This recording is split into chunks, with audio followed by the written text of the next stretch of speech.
오늘 여러분과 저는 이사야서라는 큰 범선에 승선하게 됩니다. 제가 여태까지 탄 배 중에서 제일 큰 배는 인천에서 덕적도에 가는 배였어요. 그게 제가 경험한 제일 큰 배입니다. 이사야서는 성경에서 이렇게 비유한다면 그 방대한 분량과 복잡한 구조를 가지고 있는 어마어마한 배와 같다. 그래서 오늘 여러분과 저는 그 배에 승선하는 것이다. 근데 이 배는 호락호락한 배가 아닙니다. 여러분과 저는 미숙한 초보 선원과 같아요. 저도 이사야서를 강의하기는 이번에 처음입니다. 이사야서를 1장부터 66장까지 성경 중심적으로 강의를 이렇게 하는 목회자들이 이렇게 많지는 않을 거라 생각합니다. 선원들이, 초보 선원들이 들어가면 먼저 내 잠자리부터 보겠죠. 잠자리부터 보고 식당 가볼 것 같아요. 신현원 목사님은. 식당 가보고, 그 다음에 세면실, 조타실, 기관실, 각종 사무실과 회의실은 어떠한지, 그리고 큰 배는 극장도 있더라고요. 놀이터는 있는지, 아이들 공간이 있는지, 수영장과 스낵 코너들을 살펴보고, 보트와 구명 장비 등을 꼼꼼히 둘러보고, 배의 기능들을 시간이 지나면서 익히고, 자신의 역할들을 하나둘씩 깨달아가면서 이 초보 선원들은 점차 익숙하고 능숙한 선원이 되어갑니다. 여러분과 저도 이와 같이 이사야서라는 이 큰 배에 단어와 구와 절과 문장과 단락 등을 하나하나 만지고 짚어가면서 이사야서라는 이 배를 알아가고 익숙해지고 이 배와 한 몸이 되고, 그리고 여러분과 제가 이사야서라는 이 큰 배를 통해서 멋진 항해를 하게 될 것을 기대합니다. 새벽 예배 때 저는 수호선지서를 강의해 왔는데 요즘은 스가랴서를 강의하고 있고, 말라기서를 강의하게 되면 수호선지서 12권을 다 강의하게 될 것입니다. 오늘 이사야서의 개관을 제가 준비하면서 어떤 느낌이 있었냐면요, 이사야서는 이해되기 원하면서 쉽게 이해되는 것을 거부하는 미지의 대륙과 같다, 그런 느낌이 들었어요. 이해되기 위해서 여기 기다리면서 쉽게 이해되기는 거부하는 그런 책, 그게 저는 이사야서라고 생각이 들더라고요. 그래서 서론을 준비하면서 쉽지 않겠구나. 모름지기 씨름이라는 게 삿발을 딱 잡아보면 알 수 있잖아요. 이사야서라는 이 삿발을 딱 잡았을 때 이게 쉽지 않은 씨름이 되겠구나 하는 느낌이 들면서 갑자기 제 영혼에 생기가 돌더라고요. 그리고 일종의 투지도 좀 생기면서 이사야서는 제대로 한번 씨름해 봐야 되겠다. 씨름하면서 야복강가의 야곱이 환도뼈가 깨진 것처럼 이사야서와 제가 한번 씨름하면서 제가 깨져야겠구나, 이런 생각들이 들고, 또 제가 깨지는 만큼 성도님들도 이 말씀 앞에 깨어지는 그 틈을 통해서 하나님의 빛이 조명돼 들어오고 깨달음과 깨어남으로 이어지는 그와 같은 역사들이 이 시간들을 통해서 여러분과 저에게 경험될 줄로 저는 확신합니다. 배를 타게 되면 배멀미를 꼭 겪지 않습니까? 배멀미를 통해서 초보 선원은 배에 적응하게 될 거예요. 저와 여러분들도 이사야서를 강의하기 시작하면서 아마 적응 기간이 필요할 거라고 생각합니다. 그 적응 기간이 일정 정도 지나면서 여러분과 저는 이사야서라는 이 배의 궤도에 본격적으로 오르게 될 것이고, 그리고 이 배가 어떤 항해를 하게 될지 여러분과 제가 피차 기대하고 기다리면서 기도로 이사야서의 말씀을 받을 수 있는 우리 모두가 될 수 있게 간절히 축원합니다. 성경의 구성을 우리가 좀 이해해야 될 필요가 있습니다. 모세오경이 있고 역사서가 있고 시가서가 있고 예언서가 있습니다. 이와 같은 구성이 되어 있는 것은 이 자체로 의미를 우리에게 전달하는 것입니다. 예언서가 구약 성경의 제일 마지막에 위치하고 있다는 것은 구약 성경의 결론이자 신약 성경의 준비가 바로 예언서라는 뜻입니다. 예언서에 주는 내용은 당연히 심판입니다. 그렇지만 예언서는 심판만 기록하고 있는 것이 아닙니다. 심판 이후에 하나님의 회복이 예언서에 기대되고 있는 것입니다. 그리고 구약의 제일 마지막에 이 예언서로서 심판 이후에 하나님의 회복에 대한 기대로 끝을 맺으면서 신약 성경에 이제 마태복음부터 시작되면서 이 예언서는 곧 우리 주 예수 그리스도, 하나님의 회복으로서 우리 주 예수 그리스도의 길을 예비하고 있는 말씀, 그 말씀이 바로 예언서라고 할 수 있는 것이죠. 세례 요한이 주의 길을 예비했던 것처럼 저는 예언서가 세례 요한적인 기능을 담당하는 하나님의 말씀이다. 우리 주 예수 그리스도의 오심을 준비하는 하나님의 말씀이다. 그래서 예수께서 누구신지, 그리고 예수께서 하신 일의 의미가 무엇인지를 우리가 진실로 깨닫기 위해서는 우리는 예언서를 이해하는 것과 매우 밀접한 관계가 있는 것이다. 이렇게 우리는 이해할 수가 있는 것이죠. 구약 성경에 예언서가 17권 있습니다. 그 분량에 따라 대예언서와 소예언서로 나눠지는데, 대예언서는 이사야서, 예레미야, 에가, 에스겔, 다니엘 5권이고, 그리고 소선지서는 12권인데 호세아, 요엘, 아모스, 오바댜, 요나, 미가, 나훔, 하박국, 스마냐, 학개, 스가랴, 제가 요즘 이걸 강의하고 있고요. 그리고 말라기, 이렇게 소선지서가 12권입니다. 예언서들 17권 중에 예언서의 왕자라고 불리는 책이 바로 이사야서입니다. 내용이 격정적인 심오함을 가지고 있고 시적인 아름다움이 깊습니다. 격정적 심오함과 시적 문체의 아름다움, 이 격정과 아름다움이 절묘하게 조화된 압도적인 히브리 문학의 정수, 그것이 바로 이 이사야서인 것이죠. 신약 성경에 가장 많이 인용되고 있는 구약 성경이 2권 있습니다. 뭘까요? 시편과 이사야서입니다. 신약 성경에 가장 많이 인용되고 있는 구약 성경, 신약 성경의 언어와 하부 구조를 이루고 있는 구약의 언어와 메타포를 구성하는 가장 중요한 구약 성경, 그것이 바로 시편과 이사야서라고 할 수 있기 때문에 신약 성경만 읽어서는 신약 성경이 읽히지는 않습니다. 신약 성경을 바르게 이해하기 위해서는 우리는 반드시 구약 성경을 이해해야 되는 것이고, 구약 성경에 나오는 이 하나님의 구속사의 이 흐름이 어떻게 발전되고 절정에 이른가 하는 것을 우리가 볼 때 이 이사야서를 이해하는 것의 중요성은 매우 중차대다, 이렇게 볼 수 있는 것이죠. 구약 성경에 메시아에 대한 예언과 암시들이 곳곳에 있습니다. 그리고 다른 예언서들보다 가장 압도적으로 메시아에 대한 예언과 암시들을 기록하고 있는 것이 이사야서이기 때문에 이사야서를 초대교회 그리고 교부들은 심지어 이사야서를 이렇게 불렀어요. 제5복음서. 이런 말 들어보셨어요? 제5복음서. 이사야서는 제5복음서다. 마태복음, 마가복음, 누가복음, 요한복음, 사복음서라고 하고, 마태, 마가, 누가를 공관복음이라고 하는데 이사야서를 제5복음서다. 초대교회가 가장 사랑했고, 그리고 교회 전 역사를 통해서 그리스도인들과 가장 밀접한 관련을 맺어온 구약 성경 말씀, 그것이 이사야서 말씀이라고 할 수 있어요. 여러분, 핸델의 메시아, 제가 메시아를 늘 이렇게 많이 듣지만 메시아가 이렇게 좋구나 하는 걸 사실 올해 처음 알았어요. 그냥 제가 막귀인 거죠, 막귀. 그런데 이 메시아에서 이사야서를 이 핸델이 인용을 하는데 몇 번이나 인용하는지 아십니까? 이사야서를 핸델이 무려 14번이나 인용하고 있어요. 음악에서도 작곡가가 이 메시아의 이 이사야서를 14번이나 인용한 것은 메시아에 대한 그 예언과 암시들이 가장 풍성하게 나오는 것이 이사야라는 것을 이 핸델이 정확하게 이해했기 때문이죠. 성도 여러분, 저는 이사야서를 강의하면서 2마리 토끼를 잡을 것입니다. 하나는 내용이라는 토끼고, 2번째 토끼는 형식이라는 토끼입니다. 이 말씀이 어떤 의미일까 하는 것이 내용에 대한 것이라면 그 내용을 왜 이렇게 말한 것일까? 무엇을 말하는 것일까 하는 것이 내용이라면 그것을 왜 이렇게 말한 것일까 하는 것이 형식이라고 할 수 있죠. 이 2가지를 잡을 거예요. 이것이 내용과 형식입니다.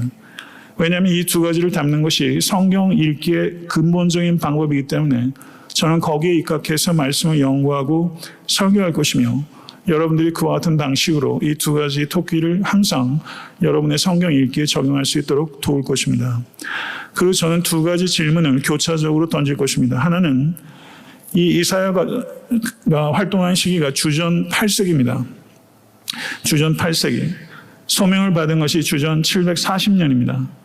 주전 8세기에 이사야서를 들었던 그때 그곳의 사람, 그때 그 사람, 무슨 노래 제목이긴 한데, 그때 그곳에 이스라엘 사람들은 이 이사야서의 예언을 어떻게 들었을까?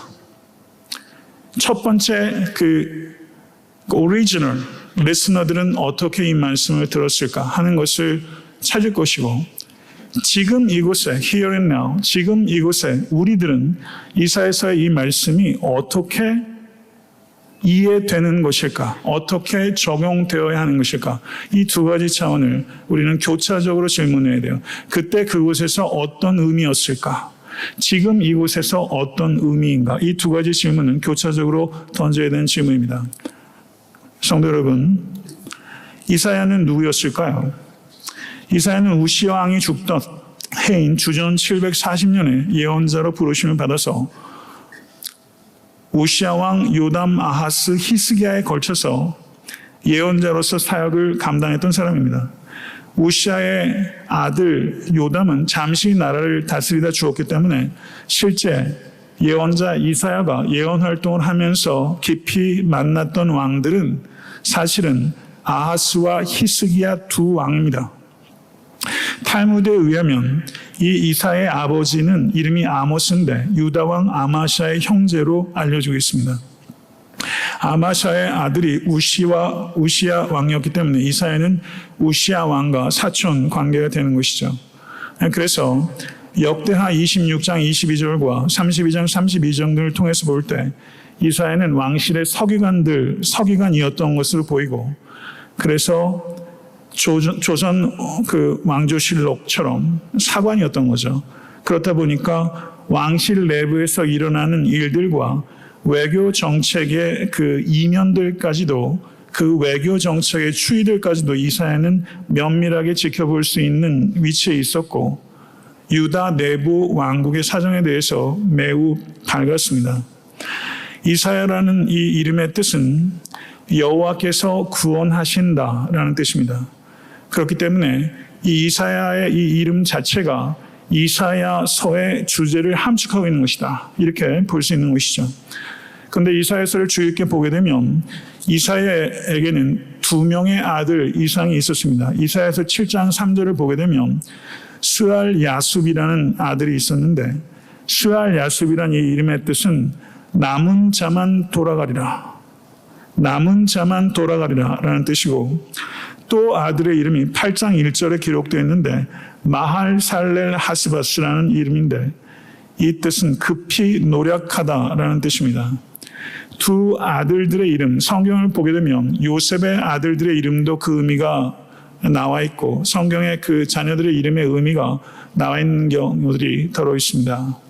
여기서 이사야 이 두 아들들의 이름은 급히 노력하다, 남은 자만 돌아가다, 이 뜻은 이스라엘이 겪게 될 심판과 회복의 예시로서 이 두 아들들의 이름이 기능하는 것이다. 그리고 이사야라는 이름 자체가 여호와께서 구원하신다라는 의미를 가지고 있다, 이렇게 볼 수 있는 것이죠.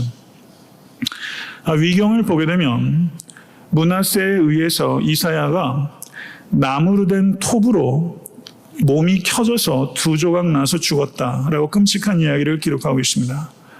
거짓 예언자들이 이 나무로 켜지기 직전에 이사야를 비웃고 조롱하면서 이사야에게 이사야가 한 말을 부인하라고 요구하지만, 이사야는 위경에 기록하기를, 거짓 선지자들에게 말하기를, 너희들이 내게서 뺏을 수 있는 것은 육체 가죽밖에는 없다 라고 말하면서 나무 톱으로 몸이 켜져 죽는 그와 같은 상황 속에서도 이사야는 전혀 울지도 그리고 소리치지도 않았다. 그리고 끝까지 성령과 더불어 이야기하다가 죽어갔다, 이렇게 위경은 기록하고 있어요. 참고할 만한 내용이라고 생각합니다. 이사야가 섬겼던 두 왕, 그 시대가 아하스 왕과 히스기야 왕이라고 말씀을 드렸는데, 이사야서를 이해하기 위해서는요, 저희가 항상 성경을 읽을 때 역사적 문맥과 역사적 맥락을 도외한 성경 읽기는 자의적 성경 읽기밖에 안 되는 것입니다. 그것은 여러분의 감상만 자극할 뿐이지 여러분의 삶을 고치지 못합니다. 그래서 우리 항상 역사적 맥락 그리고 문학적 맥락 안에서 성경 읽기가 되어야 되는 거예요. 그런데 이사야가 섬겼던 이 아하스와 히스기야 통치 기간에는 두 개의 큰 국가적인 변란이 있었습니다. 첫째는 아하스 왕이 다스리던 주전 734년에서 733년에 아람과 북이스라엘이 동맹을 맺고 남유다를 공격해 왔습니다. 남유다를 공격한 이유는 그 당시에 세계 패권을 쥐락펴라하고 있던 아수르에 대항해서 반아수르 동맹에 남유다가 참여할 것을 요청했는데 아하스가 거절했기 때문에 북이스라엘과 이 아람과 연합군을 조정해서 남유다를 침공했습니다. 그때 이사야는 아하스에게 오직 여호와 하나님만을 의지하고 외국 군대의 힘을 의지하지 말라고 권고합니다. 그러나 아하스는 이사야의 충고를 거부하고 결국은 아수르에게 도움을 요청하게 됩니다. 그래서 그때 아수르의 디글랏 빌레셀 3세가 아람을 완전히 멸망시키고 북이스라엘의 북부 지역을 속주로 병합시켜 버립니다. 그리고 북이스라엘은 급격하게 쇠락을 맛보게 되는데 그때 북이스라엘의 왕이 베가라는 왕이었습니다. 저가 막대한 조공을 지불하고 간신히 북이스라엘의 패망을 모면했습니다. 그런데 이 베가도 오래 왕에 있지 못하고 북이스라엘의 쿠데타가 일어나서 호세아가 왕위를 찬탈했는데 이 호세아가 애굽 왕과 동맹을 맺고 아수르 왕 살만에셀 5세에게 저항을 하게 됐는데 살만에셀 5세가 북이스라엘을 침략해서 3년 동안 사마리아 성을 포위했고 그리고 이 살만에셀 5세의 아들인 사르곤 2세가 사마리아를 함락시키고 북이스라엘이 주전 722년에 완전히 패망하고 말았습니다. 그렇게 되다 보니까 북이스라엘이 패망해버렸기 때문에 남유다의 운명도 풍전등화에 직면하게 되는데 그리고 얼마 후에 이 아수르가 블레셋의 아스돗이 주도하는 반아수르 봉기가 있었고 사르곤 2세가 아스돗과 가드를 정복하였는데 그 당시에 남유다는 이 아수르에게 조공을 바치는 봉신 국가의 신분을 유지하고 있었기 때문에 간신히 멸망을 피할 수 있었습니다. 그러다 주전 705년에 사르곤 2세가 죽자 팔레스타인에 있는 여러 작은 왕국들에게서 반아수르 봉기의 열기가 다시 분출되기 시작했고 그리고 그때 유다 왕이 히스기야였는데 히스기야가 반아수르 봉기의 최선봉에 쓰게 됩니다. 그때 아마도 히스기야는 애굽의 지원을 믿고 팔레스타인의 소왕국들을 동원해서 반아수르 봉기를 주도했던 것으로 보입니다. 그리고 주전 701년 아수르의 산헤리방이 유다를 침공했고 예루살렘을 포위했고 그리고 공격한 내용들이 기록되어 있는 것이 이사야서 36장에서 39장까지 기록되어 있는 거예요. 여러분 제가 지금 역사를 지나치게 단순하게 말하는지 모르겠습니다만 어쨌든 이것이 기본적인 역사적 맥락이고요. 제가 개별 본문들을 해석해 나가면서 역사적 그런 이야기들을 좀 더 상세하게 보충해서 여러분들의 이해를 돕도록 하겠습니다.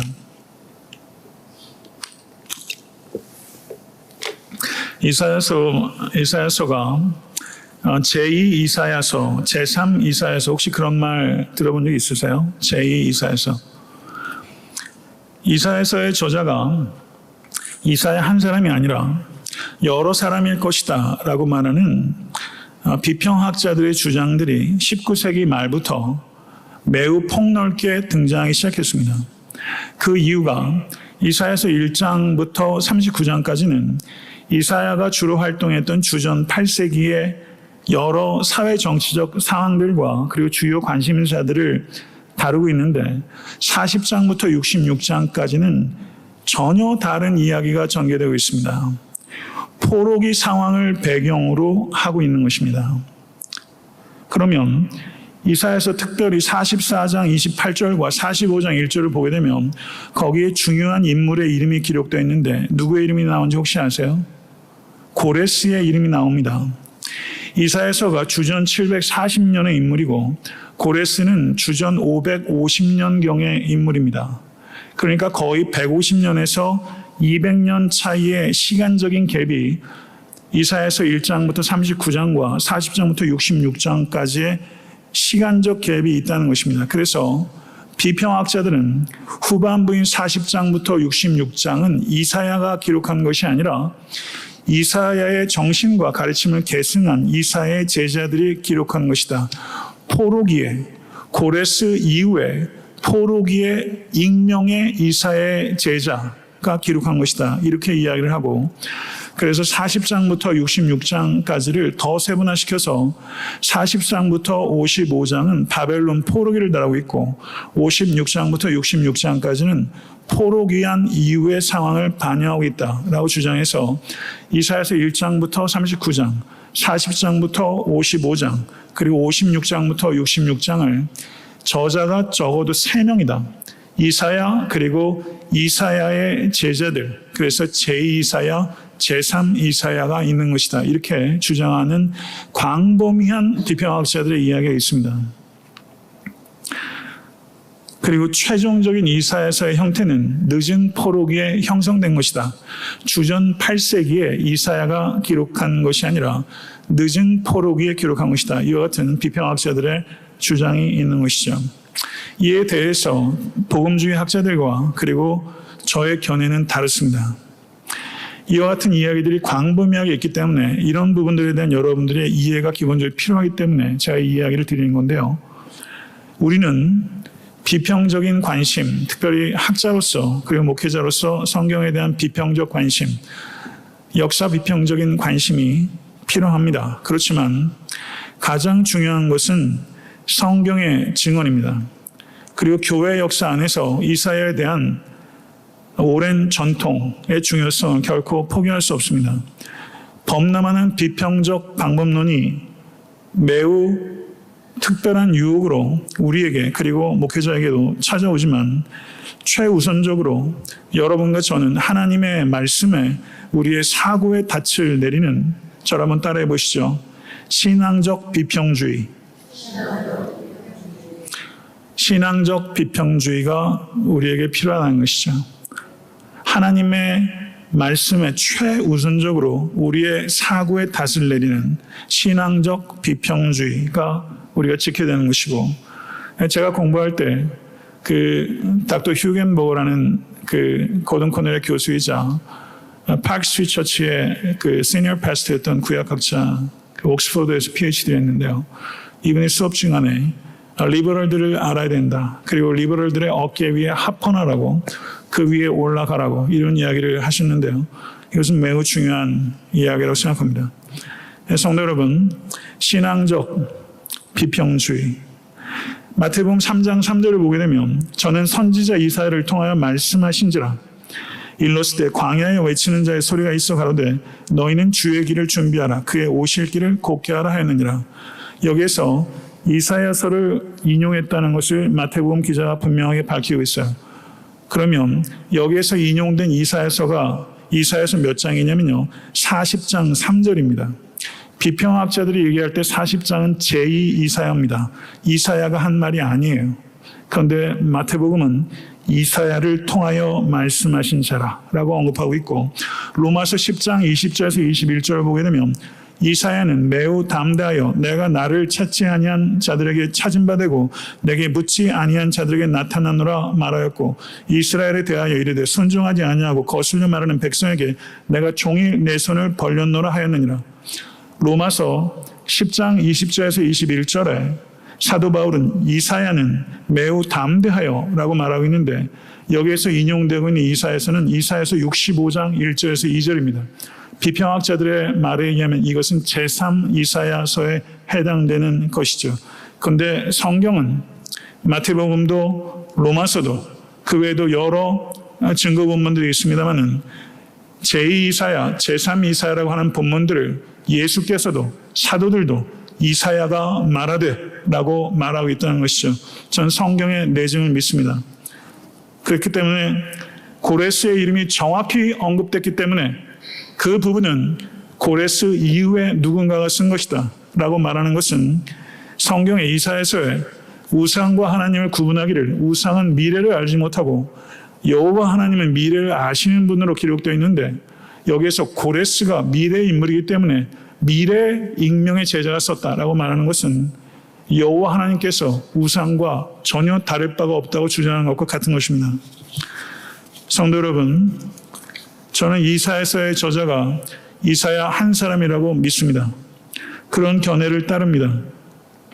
그래서 이사야서 1장부터 39장, 이것은 이사야가 주로 활동하는 시대 상황들에 대한 말씀이라면 40장부터 55장은 바사왕 고레스 당시의 사건들 중심으로 기록되어 있고, 그리고 56장에서 66장은 성전이 재건된 이후에 일어난 사건들, 그리고 동시에 마지막 날에 일어날 사건들에 대한 예언이다. 저는 이렇게 이사야서 66장의 구조를 크게 세 부분으로 나누어 이해할 수 있는 것입니다. 이제 이사야서의 구조에 대해서 말씀을 드리겠습니다. 이사야서는 전통적으로 두 부분으로 나누어집니다. 이사야서 1장부터 39장을 저를 한번 따라해 보시죠. 심판의 책. 40장부터 66장은 저를 한번 따라해 보세요. 위로의 책. 심판의 책, 위로의 책. 그 이사야서는 매우 방대하고 복잡하기 때문에 이사야서의 구조에 대해서는 제가 강의를 해 나가면서 계속적으로 보완하고 수정해 나갈 것입니다. 1장부터 12장까지는 주로 예루살렘과 유다와 이스라엘의 심판에 대한 신탁, 13장부터 23장은 이방 민족들을 향한 열국을 향한 심판에 대한 신탁, 24장부터 27장은 특정 국가가 아니라 범우주적 규모의 세계적인 심판에 대해서 말하는 신탁이 기록되어 있고, 28장부터 33장은 에브라임의 술 취한 자들의 교만한 면류관은 화 있을진저 라고 말하면서 화 있을진저 라고 말하는 화에 대한 6가지 신탁들이 기록되어 있습니다. 그리고 34장과 35장은 황폐함과 회복이 대조적인 환상들로 표현돼서 등장하고 있고, 36장에서 39장은 심판의 책의 전반부의 결론으로서 히스기야 내러티브가 등장하고 있습니다. 이사야서는 대부분의 문학적 장르가 시입니다. 그리고 간간히 내러티브가 등장하는데 이사야서 6장부터 8장까지 하나님께서 이사야를 부르는 소명 기사, 거기가 내러티브, 이야기 장르고, 그리고 히스기야가 예루살렘의 아수르의 공격과 그리고 패배 이야기, 그리고 히스기야가 병들었다가 나은 이야기, 그리고 히스기야가 또 영적으로 둔감해져서 바벨론 사자들에게 왕실의 보고들을 다 보여줬다가 그것이 어떠한 결과를 가져올지 미래의 어둠에 대해서 이야기하는 내용들이 기록된 것이 39장인데요. 이 히스기야의 내용들이 내러티브, 이야기 장르로 구성되어 있어요. 그래서 이사야서는 대부분의 탁월한 시와 히브리 시와 그리고 내러티브로 구성되어 있다. 그런데 이 히브리 시의 이 운율과 그리고 시적인 아름다움들이 한국 번역이나 영어 번역본에서는 거의 살리기 어렵습니다. 그런 부분들이 있어요. 위로의 책인 이사야서 40장부터 66장은 이사야서 40장 1절을 한번 우리가 보겠습니다. 이사야서 40장 1절. 다 같이 읽겠습니다. 너희 하나님이 이르시되 너희는 위로하라, 내 백성을 위로하라 라고 말하면서 위로의 책이 시작되고 있는 것을 보여주고 있어요. 그래서 이 40장부터 66장까지는 하나님을 창조주, 자 한번 따라 하시죠. 창조주, 왕, 구속자, 구원자. 40장 이후로 하나님이 이렇게 묘사되고 있습니다. 가령 40장 26절을 보게 되면 너희는 눈을 높이 들어 누가 이 모든 것을 창조하였나 보라. 주께서는 수요대로 만상을 이끌어내시고 그들의 모든 이름을 부르시나니 그의 권세가 크고 그의 능력이 강함으로 하나도 빠짐이 없느니라. 이사야서 41장 14절 너희 이스라엘 사람들아 두려워하지 말라. 나 여호와가 말하노니 내가 너를 도울 것이라. 내 구속자는 이스라엘의 거룩한 이이시니라.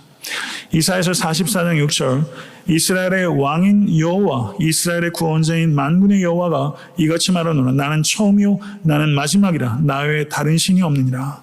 이렇게 말하고 있습니다. 이사야가 바라본 이스라엘 나라의 회복, 이사야가 바라본 이스라엘 나라의 회복은 이스라엘 나라의 회복에 국한되지 않고 메시아의 우주적 나라의 회복을 내다보는 것입니다. 이사야서의 이 예언은 듀얼 포커스가 있는 거예요. 성경의 예언들은 여러 가지 포커스를 갖고 있습니다. 이사야서의 예언은 바벨론으로부터의 구원받음에 1차적으로 관련되지만 이것은 궁극적인 구원에 대한 맛보기, 제가 지지난주에 설교했던 개봉박두, 마지막 날에 완성될 구원에 대한 맛보기로서 이 이사야서를 읽어야 되는 것이죠. 말씀을 맺겠습니다. 누가 그러더라고요. 안성훈 목사는 말씀을 맺겠다고 하고 10분 더 설교한대요. 제가 회개했습니다. 말씀을 맺겠습니다 하고서 30초에 45초 내로 말씀을 맺도록 하겠습니다. 성경의 모든 건들이 큰 문맥 속에서 읽어야 하지만 이사야서는 특별히 그것이 강조되는데요. 내다보면서 뒤돌아보는 성경 읽기. 영어로 표현한다면 prospective and retrospective reading 이라고 할 수 있어요. 내다보면서 뒤돌아보는 읽기. 굉장히 절실하다는 거예요. 해당 본문을 읽으면서 내다보면서 읽고 뒤돌아보면서 읽는 거예요. 그렇게 될 때 통일적인 읽기가 되고 자의적인 읽기가 감상적인 읽기를 벗어나고 진리가 여러분들에게 위안을 주고 진리가 여러분들을 자유케 할 것입니다. 새로운 통찰을 원하십니까? 이사야서를 한 번이라도 여러분 큰 맥락에서 읽어보신 적, 큰 맥락에서 설교 들으신 적 있으세요? 몇 가지 좋아하는 구절들 말고요. 큰 맥락 속에서 새로운 통찰이 여러분과 저에게 필요합니다. 새로운 통찰은 어디에서 오는가? 전체 안에서 부분을 읽을 때 오는 것입니다. 이걸 기억하십시오. 전체 안에서 부분을 읽을 때 항상 새로운 통찰이 찾아와요. 이사야서를 읽을 때 여러분과 저는 동시에 노력해야 됩니다. 역사적 읽기, 문학적 읽기, 신학적 읽기, 역사적, 문학적 맥락 속에서 본문의 단어와 구와 절과 단락과 씨름하면서 우리가 읽을 때 이 본문이 살아나게 될 것입니다. 그래서 바라기는 이사야서를 제가 다음 주에 설교할 본문들을 제가 적을 때 그것을 묵시 여러분들이 읽으면서 prospective reading, retrospective reading, 내다보고 뒤돌아보는 읽기를 통해서 제가 설교를 할 때 여러분들이 이 말씀에 참여하실 수 있게 간절히 바라고 그런 차원의 읽기가 회복될 때 사랑하는 성도 여러분, 성경이 살아 움직입니다. 그리고 그럴 때 주전 740년에서부터 700년 어간의 40년 동안의 활동하고 이사야를 썼던 지금부터 따지면 무려 2700~800년 전으로 거슬러가는 시간과 공간을 완전히 초월하는 이 성경 말씀이 초월하는 하나님의 관점으로 여러분과 저의 영혼 가운데 찾아오게 될 것입니다. 성도 여러분, 여행에 대해서 한 사람이 이런 말을 했어요. 여행의 목표는 새로운 관점을 얻는 것이다. 이사야서라는 이 거대한 배에 여러분과 제가 탔어요. 그래서 이 배를 항해하면서 우리는 하나님과 자신에 대해서 그리고 공동체와 나라와 역사와 그리고 우주 전체의 창조세계에 대한 새로운 관점이 열리게 될 것입니다. 성도 여러분, 이사야서를 설교하는 것 저에게는 두려운 일인 동시에 가슴 뛰는 일입니다. 저는 이 이사야서의 66장의 제일 마지막에 이 이사야서라는 이 위대한 배가 도달하게 될 항구를 여러분과 제가 영혼 가운데 소망 가운데 바라보면서 여러분 그 항구에 반드시 같이 도달할 수 있게 간절히 바라고 그 항구에 도달한 이후에 여러분과 저는 제5복음서를 이해하게 되고 신약을 이해하는 폭이 완전히 달라질 것이고 또 하나님의 구속사를 이해하는 깊이와 폭에 있어서 놀라운 발전이 경험되게 될 것입니다. 모쪼록 기도하는 마음으로 또 말씀을 사모하실 수 있게 되기를 우리 예수 그리스도는 간절히 축원합니다.